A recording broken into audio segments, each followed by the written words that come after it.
Saya pertama kali kenal dengan Gus Dur tahun 89. Saya masih belajar di Ummul Qura di Mekah. Ceritanya begini. Di sana itu kalau ujian S2, saya waktu itu S2, lulus hari ini ujian, maka akhir bulan ini menerima beasiswa, terakhir bulan depan sudah nggak terima, sampai nanti kalau diterima S3 baru ada beasiswa lagi.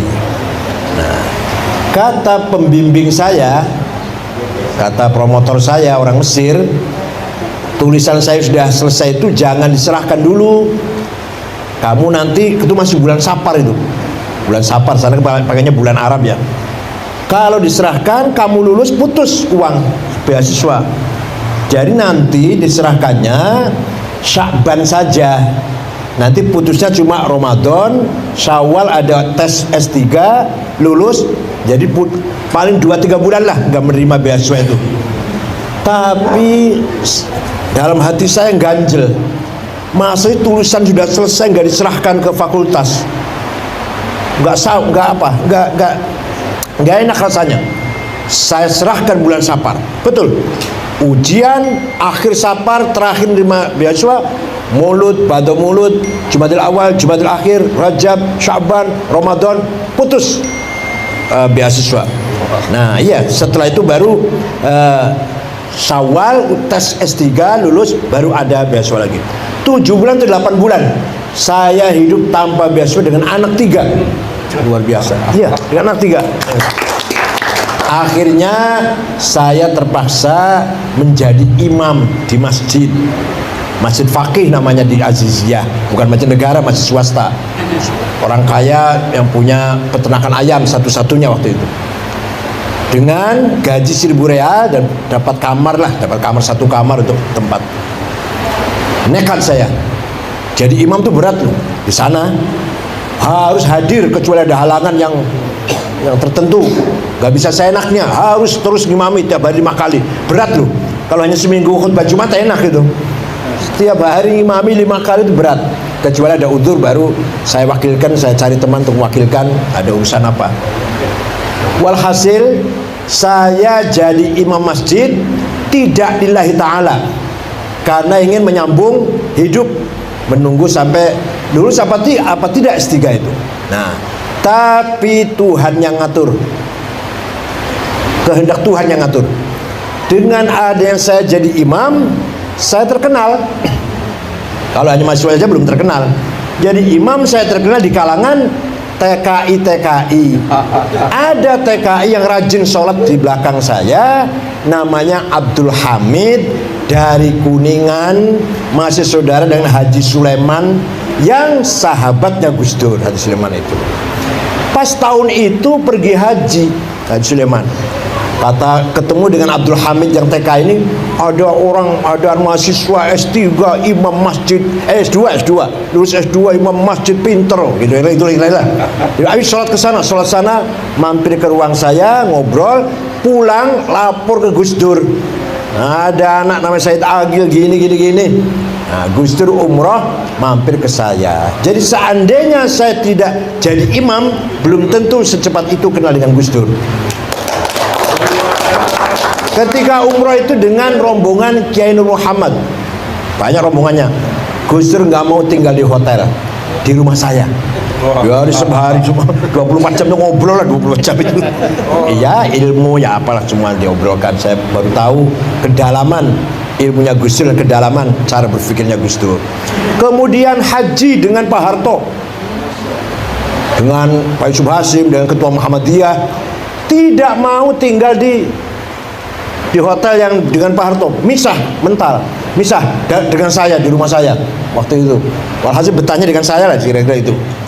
Mulailah beliau sebelum saya pulang sudah ngomong di muktamar Krapyak dan dikutip oleh majalah Umat, waktu aja majalah Umat, kalau NU mau maju cara berpikir tasawuf harus dirubah.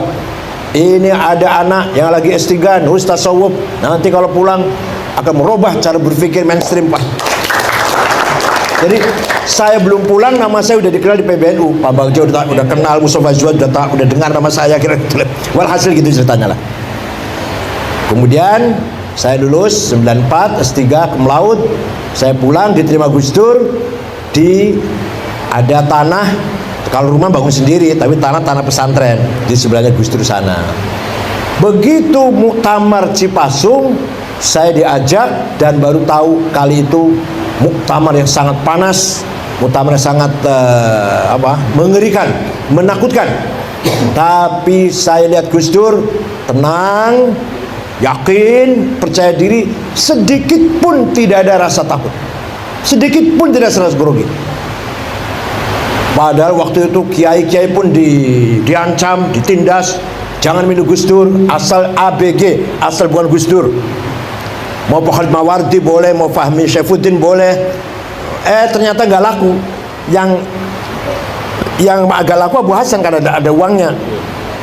Jadi peserta muktamar itu ada kalanya kiai atau pengurus NU yang sudah dibawahi rasa takut atau sudah dihimbau dengan uang, atau malah yang paling konyol, peserta muktamar bukan pengurus NU. Yang dari luar Jawa itu kebanyakan. Waktu itu ada namanya Sospol pakai baju koko, pakai sarung kalungan sorban, kopiah hitam. Itu baru bukan pengurus NU, bukan itu. Tapi alhamdulillah muktamar Cipasung malah membesarkan Gus Dur yang luar biasa. Ditindas, ditekan, diancam, semakin Gus Dur itu besar. Dari situlah mulai Gus Dur menjadi sentral. Ya, semua yang non muslim, yang sekuler, yang kejawen, yang abangan, semua datang ke Ciganjur waktu itu. De facto pemerintah ada di Ciganjur waktu itu. Bukan di istana. Iya, Pak. Setiap hari tamu luar biasa, wartawan waktu itu masih aneh kan? Wartawan masih setiap hari kamera tuh di depan Masjid Gus Dur. Tamu itu siapa? Yang paling heran lagi ketika ada siapa? Dari Bank Dunia, bukan dari apa? Yang memberi utang pinjaman pada Pak Harto dulu. IMF, Habernis namanya. Itu waktu Pak Harto tanda tangan dia meteng-teng. Tapi datang Gus Dur di rumah Ciganjur, sepatunya dilepas, salamannya bungkuk. Hasil luar biasa waktu itu. Lagi orang kalau Allah membesarkan manusia itu luar biasa. Orang luar negeri pun dengan Gus Dur tunduk. Semua akhirnya datang ke Ciganjur. Pak SBY, Pak Hartono yang tadinya berperan ketika Cipasung lah karena dia mendagri waktu itu, semua datang ke Ciganjur dan kita lihat perkembangannya luar biasa. Dari situlah kemudian selesai Cipasung, saya diangkat menjadi wakil katib. Katibannya Pak Dawam Anwar, Kiai Dawam Anwar di Bekasi, saya wakil katib. Diajari oleh Gus Dur, diajari berani. Jadi Gus Dur itu guru saya, bukan guru baca kitab. Saya nggak pernah ngaji sama Gus Dur, tapi guru ilmul ahwal, bukan ilmul maqal, bukan makalah, tapi memahami kondisi, memahami situasi. Sampai ini harus begini, ini tempatnya sampai di sini, pasnya di sini, harus begini. Banyak sekali pengalaman yang saya dapat dari beliau. Bukan pengalaman, bukan guru ilmu materi, bukan. Waktu itu sudah saya doktor cum laude dari Timur Tengah sudah, tapi tinggal ilmunya sampai dulu untuk ini, gitu loh. Gus itu menunjukkan begitu. Nah, suatu ketika saya masih baru itu diajak pergi kemana Gus? Sayo, melo aja, ikut aja. Dibawa ke Forum Demokrasi. Ada Rahman Taleng, Bondan, Ramo Magnis, Marsilam, ya ada semua itu. Saya disuruh ngomong, coba ngomong apa coba? Kalau suruh ngaji bisa, suruh agama bisa. Tapi waktu itu dipaksa suruh ngomong. Ya, saya cuma ngomong situasi politik di Timur Tengah, itu aja saya bisa. Saya belum paham politik sini, belum. Menurut Gus Dur itu dalam rangka mengkader saya itu. Kemeringet saya ngomong itu. Nggak ngerti situasi sini, suruh ngomong di depan aktivis-aktivis yang seperti itu. Alah, pokoknya saya ngomong lah. Saya sekarang nggak ingat ngomong apa, waktu saya nggak ingat juga. Nah, kasus dukun santet di Banyuwangi. Laporan telepon dari pengurus NU, Gus, ada kejadian Gus, 5 orang yang diduga dukun santet dibunuh Gus. Terang-terangan bunuhnya, Gus Dur diam. Besok 2 hari lagi Gus, tambah 5 lagi Gus, 10. Besoknya lagi 7 Gus, besok sampai 30 Gus Dur diam. Baru setelah 30 Gus Dur berteriak, bikin bentuk tim pencari fakta. Diwakilin ke saya dari PBNU-nya, Masya Allah. Padahal saya masih baru banget itu. Ya masih baru lah. Nah, dari Mabes Polri ada, dari Mabes TNI juga ada. Ya, saya dari NU-nya berangkat ke Jawa Timur. Sebentar, tadinya maunya malam, ditunggu oleh Pak Imam Utomo, waktu itu jadi gubernur baru 1 minggu atau 2 minggu. Pak Kapoldanya Joko Subroto, Pangdamnya, Pak Kapoldanya kalau sekarang Irjen, dulu Maijen Samsuri. Sudah malam ditunggu, saya nggak datang. Walau sudah ditunggu itu oleh pemerintah Jawa Timur. Besoknya baru datang. Wah, itu masuk koran itu. Saya agak ditunggu pemerintah Jawa Timur, nggak datang. Lumayan lah, lumayan berita lumayan. Datang. Saya waktu didamping oleh Ca Anam Jawa Timur. Saya beberkan semua fakta-fakta yang saya dapatin. Anam juga. Joko Subroto kurang 15 menit keluar meninggalkan rapat itu, malah masuk berita besar-besaran, Pangdam Jawa Timur ngambek. Pertemuan belum selesai sudah meninggalkan tempat. Nah, mulailah saya dikenal wartawan, mulai barangkali itu barangkali. Kalau sekarang disuruh, saya nggak mau, betul nggak mau saya. Turun ke Banyuwangi. Sal Banyuwangi diterima oleh Bupati, Dandim, Polres, diskusi. Katanya yang melatih ninja itu seorang sersan marinir ada markas marinir di Situbondo itu. Saya berangkat ke sana. Waduh, mana itu yang namanya Budi? Panggil. Wah, datang gemeter. Ngadepi saya gemeter mana? Saya datangi gunung apa namanya? Gunung Petok, lupa, jadi sudah lupa kan. Gunungnya nggak begitu tinggi sih. Saya naik ke atas. Sana datar, di sini tempatnya marinir melatih ninja-ninja itu. Konon ceritanya gitu. Saya ditemani oleh Gus Yusuf, karena itu berbatasan antara Situbondo Jember. Gus Muhammad waktu itu belum ya, masih saya sudah PBNU, Gus masih belum lah gitu. Ditemani dan terus sampai saya pulang bikin laporan ke Pak Wiranto dan sebagainya. Itu mulai saya diajari Gus Dur itu berani seperti itu, nekat betul. Padahal kalau waktu naik tadi, kalau jerongkongkan jatuh, terus beritanya jatuh sendiri kan ya, kecelakaan itu sudah jam 5:30 sore itu, padahal diantar oleh beberapa tentara, oleh beberapa polisi. Waktu naik itu ya kita rombongan sih. Kemudian kasus kerusuhan Mei 98, 18 Juli Mei, saya juga menjadi wakil ketua tim pencari fakta. Ketuanya Pak Marzuki Darusman, saya bukan ketuanya. Anggotanya Hakim Garuda Nusantara, Ibu siapa? Ibu Nur siapa? Lupa sih. Ada Nur Syahbani, satu lagi ada Nur, ada Nababan, ada Bambang Wijoyanto. Saya wakil ketuanya itu. Ya, karena semua orang bukan melihat saya, melihat Gus Dur. Alhamdulillah ada beberapa hasil penyelidikan, yang sekian yang diperkosa, sekian yang dibunuh, yang terbunuh dan sebagainya. Kita laporkan juga ke Pak Wiranto, waktu itu Pak Panglima. Walhasil setelah itu saya masuk ke anggota Komnas HAM setelah jadi pencari fakta kerusuhan Mei itu. Pengalamannya agak lumayan juga saya ini. Jadi Komnas HAM, jangan sembarangan loh. Komnas HAM dulu dengan sekarang beda. Komnas HAM dulu berhadapan dengan tentara dan honornya 1.800.000. Kalau sekarang lumayan, sekarang 500 kalau dulu waktu itu. Nah, begitulah cara bagaimana Gus Dur mendidik saya atau menggembleng saya. Begitu lahir PKB, saya menjadi jurkam nomor 1 di TV. Nomor 1, dan saya tim 5. Ketuanya Ki Ma'ruf, wakilnya saya, Pak Rozi Munir, Pak Bagja, Mustafa Zuhad. Yang menulis ADRT Mabda' Siyasi, mukaddimahnya ADRT PKB, itu tulisan saya itu, hubungan antara agama dan negara, tulisan saya itu. Tapi begitu saya ya kampanye ya apa, Gus bilang apa? Sampean nggak usah pengen jadi DPR, gimana? Padahal pengen banget padahal. Sampai Bu Mega datang, ikutnya pas saya itu orang oleh jadi DPR PKB, gua akui yo. Untuk saya saja PDI ya, nanti nomor 1 dari DKI jadi. Ojo, jangan coba. Lah, sabar.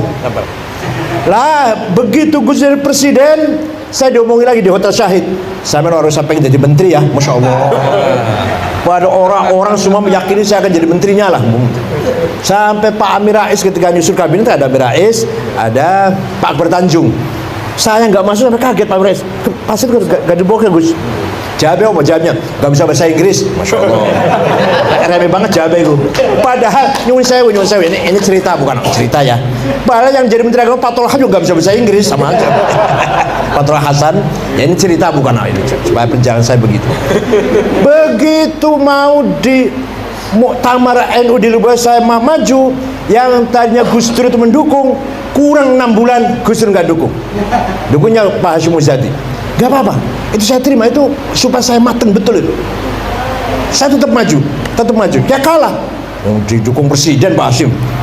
Masa pasti menang. Tapi walaupun begitu terpautnya hanya 35. Terpautnya 35 dengan Pak Hashim. Dengan segala Gus Dur perintahkan kepada semua kirim fax dari Italia. Waktu itu buka muktamar pergi Italia. Ada fax datang masuk ke Kiai Idris. Jangan, harus Hashim Muzadi yang jadi. Nah, Kiai rapat, ya kumpul Kiai Abdul Abbas, Kiai Fuad Hashim di rumahnya. Gimana ini? Ya ini kena presiden harus kita. Ya udah, walhasil gitulah. Walhasil saya dicegah jangan sampai jadi ketua umum. Karena apa? Belum mateng. Udah titik. Saya tahu masalahnya. Belum mateng. Pak Hashim Muzadi lebih mateng dalam organisasi, dalam manajemen, dalam dah. Itu ceritanya. Nah, kalau kelebihan Gus Dur sangat banyak sekali. Seorang ulama yang betul-betul menguasai ilmu agama ya Gus Dur. Terutama sekali sejarah, peradaban, filsafat dan seterusnya. Bukan hanya sejarah Islam, sejarah dunia. Bukan hanya sejarah dunia, sejarah Cina, sejarah mana aja dia tahu. Namanya orang terkenal, ulama, filosof, raja, penguasa, orang kaya, artis, olahragawan atlet, apal namanya. Sedunia lu ya, sedunia, bukan se-Indonesia bukan. Namanya pemain sepak bola Spanyol siapa-siapa, pemain sepak bola Prancis siapa-siapa, pemain sepak bola Brazil siapa-siapa, apal itu. Artis siapa-siapa, artis terkenal, yang terkenal ya. Orang kaya siapa-siapa di dunia ini, orang pinter siapa-siapa di dunia ini. Terus saya baru kagum dengan Gus Dur itu. Nggak punya buku agenda harian, nggak punya. Memori itu nggak punya. Tanggal sekian ke sini, tanggal sekian ke sini, tanggal sekian ke sini. Suatu ketika, saya habis ngimami sholat di Masjid Gus Dur, duduk di kursi depan, datanglah Pak Mundir apa? Depan itu ke Mundir Suparta. Gus Dur konten, saya lagi nunggu nih, belum pulang dari luar kota ini, mau pulang. Tadi saya telepon, belum ada HP kan? Saya telepon ke rumah, Gus Dur jawab kok. Gus Dur jawab, saya telepon, Gus saya mau sowan apa? Mau undang acara tanggal sekian. Waduh maaf nggak bisa. Itu haulnya Kiai Ali Maksum. Yakin Gus Dur suara itu bukan pembantu, bukan siapa-siapa. Gus Dur gak ada, saya duduk lagi nunggu ini. Betul Gus Dur datang. Gak lama Gus Dur datang. Salaman masuk, menyampaikan maksudnya nggak bisa. Malam itu saya haul kelapa. Persis jawabannya kayak di telepon tadi. Tapi waktu di telepon itu siapa itu? Nggak itu. Nah, itu yang luar biasa di situ. Kejadian betul itu, kejadian betul. Wah kalau kejadian lagi waktu umroh dengan Gus Nur itu, dengan Muhammad itu, Kiai Muhammad di Madinah, lepas sholat Isya jalan-jalan cari ulama yang menurut Gus Dur hebat. Ada ulama jenggotnya panjang, pakai gamis, ujung-ujungnya besar, kitabnya setumpuk, ngajar muridnya banyak. Nih Gus, bukan. Cari lagi, kan banyak orang kiai yang ngajar banyak. Nih Gus, bukan. Ini Gus, bukan. Ada ulama, ada orang Mesir sendirian sorbannya nggak begitu besar, biasalah. Sajadah sendirian, ini malah berhenti. Terus saya suruh ngomong, walaupun Gus Dur juga bisa ngomong, ngomong Arab bisa, tapi saya suruh ngomong, Assalamualaikum, ini ketua Jamiah Islam di Indonesia yang paling besar untuk ulama, namanya Abdul Wahid, mau minta doa. Doa apa? Doa apa Gus? Doa apa Gus? Ya minta selamat dunia akhirat. Didoain ya 5 menit lah. Agak panjang doanya, agak panjang sih. Setelah itu dia lari, ini beliau nih pergi, sajadahnya diseret malah. Sambil ngomong gini bahasa Arab, ya Rob, ma dzambi hatta tu'arrifani iya. Dosaku apa? Kok sampai engkau membuka rahasia kepada orang ini nih? Jadi wali sedang sembunyi, ketahuan Gus Dur. Orang lain nggak akan tahu dia wali, Gus Dur tahu.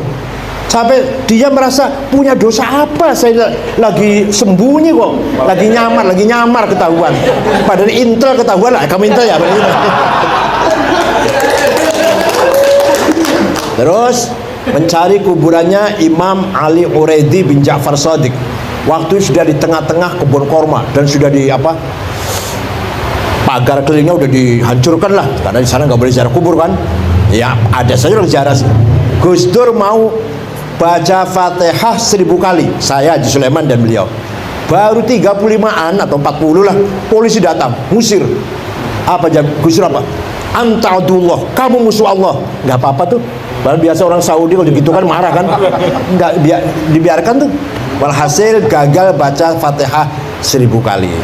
Itu pengalaman saya dengan beliau. Pengalaman ziarah ke Sunan Ampel. Ya hubungan saya Haji Sulaiman, Haji Masno, Gus Mu'ad, Gus Thohir, Gus Lukman. Ya. Terus jam 12 malam baru masuk ziarah ke Sunan Ampel. Kita ini disuruh baca la ilallah keras, la ilaha illallah, la ilaha. Gusnya diem aja, enak banget ya. 1 jam, la ilaha illallah, kendor nggak boleh, la ilaha. Juru kuncinya namanya Kiai Nawawi, nggak boleh kita berhenti dan nggak boleh kita kendor, terus la ilaha illallah keras. Gusnya diem aja. Ternyata ketika diam itu lagi mukhatabah, lagi dialog dengan Sunan Ampel. Isinya antara lain, jangan takut, jangan khawatir, kamu pasti dilindungi oleh Allah. Ini jauh sebelum jadi presiden belum.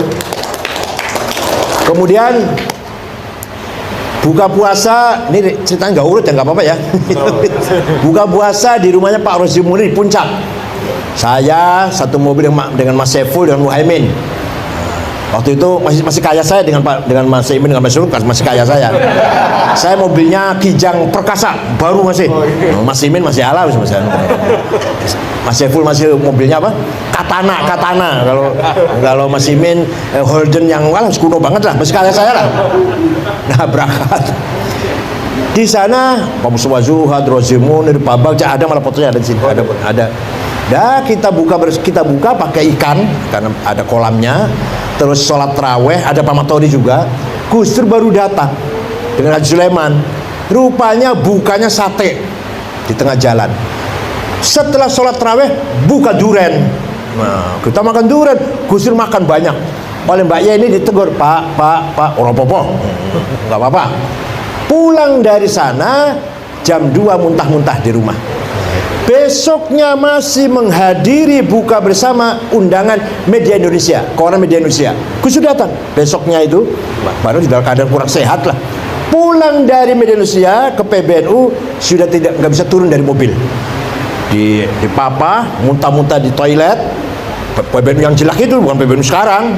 Yang jelek itu langsung dibawa ke Cipto.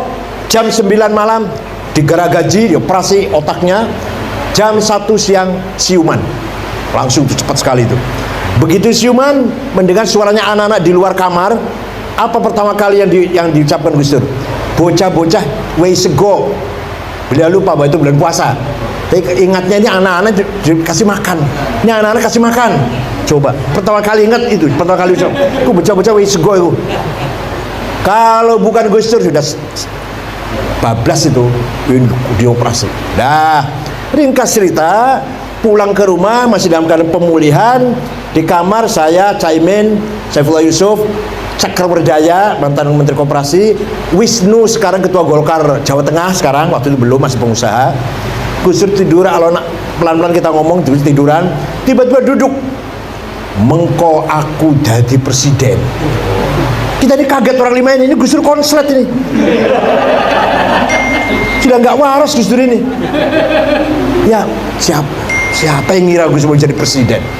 Itulah ringkas cerita pengalaman saya dengan Gus Dur. Ringkasnya begini. Kalau ada seorang alim agama berhadapan dengan Gus Dur, dia akan merasa bodoh di depan orang yang paham agama betul. Kalau ada pemikir, ideolog atau filosof atau siapalah pemikir, intelek di depan Gus Dur akan merasa kecil, karena Gus Dur ternyata pemikir yang luar biasa, bahkan pikirannya jauh ke depan. Kalau ada seorang budayawan, seniman di depan Gus Dur merasa kecil, merasa rendah, merasa ketinggalan. Gus Dur lebih dalam seninya, lebih dalam budayanya, luar biasa. Bisa menikmati Beethoven, apa? Beethoven ya? Beethoven. Bisa menikmati gending Jawa. Fasih luar biasa. Kalau mendengarkan wayang sampai selesai didengarkan. Padahal lewat telinga aja nggak lihat.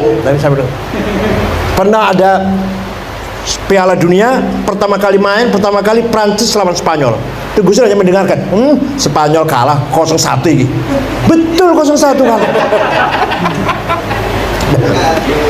Kalau ada seorang aktivis di depan Gus Dur akan merasa rendah, akan merasa kecil. Ternyata Gus Dur lebih dari seorang aktivis. Lebih kehidupannya semua 99% untuk masyarakat, untuk rakyat kecil, untuk rakyat yang terzolimi. Nggak ngurus keluarganya, nggak ngurus istri dan anaknya, nggak diurus pokoknya. Yang diurus semua kepentingan orang banyak. Kalau ada seorang politisi di depan Gus Dur akan ketinggalan jauh. Politik Gus Dur tajam sekali. Walhasil, ini salah satu politik Gus Dur, salah satunya. Ini terang-terang aja, nggak apa-apa lah, terang-terang aja ya. Ceritanya Pak Syafi'i, Theo Syafi'i, pidato ngeritik Islam. Islam itu nggak membawa peradaban, nggak membawa budaya. Saya mengkanter, keras yang kanternya, Di Pak Gus Dur dimarahi. Saya mengkanter Pak Theo Syafi'i, dimarahi Gus Dur. Dah, ada Mas Saiful, ada Muhaimin. Ya udah saya diem aja dia. Udah ngomong sana sini bercanda, baru tanya. Kenapa sih Gus? Kok saya dimarahi, kok dianggap salah, mengkanter belain Islam dianggap salah. Apa jawabnya? Yang jawab jangan sampean, biar orang lain. Mengkonek seru sampean penengah. Waduh, ya Allah, tuh luar biasa. Sing mengkanter, sing marah, yang marah lah kata, yang marah Islam dihina itu ojo sampean, biar orang lainnya. Kalau Islam dihina yang marah biar orang lain. Gue nek seru sampean datang jadi penengah. Masya Allah, luar biasa itu pelajaran sangat berharga bagi saya. Paham nggak? Paham tidak? Jadi kalau ada orang menghina Islam, tenang aja, tenang. Biar yang lain yang marah. Nah kita penengah nantinya. Itu strategi Gus Dur. Itu yang saya, masya Allah, saya terkesan sekali tuh, marah betul. Sama yang orang ngerti, gak usah ngomong. Oh, apa sama belok-belok ngomong belain Islam. Saya diem aja. Waktu itu Theo Syafi'i ngomong Islam gak bawa peradaban, Islam gak membawa budaya, Islam kita lah radikal itu, Islam tidak anggap secara merata radikal, di generalisir gitu. Saya jawab, masuk TV, di berita, masuk TV.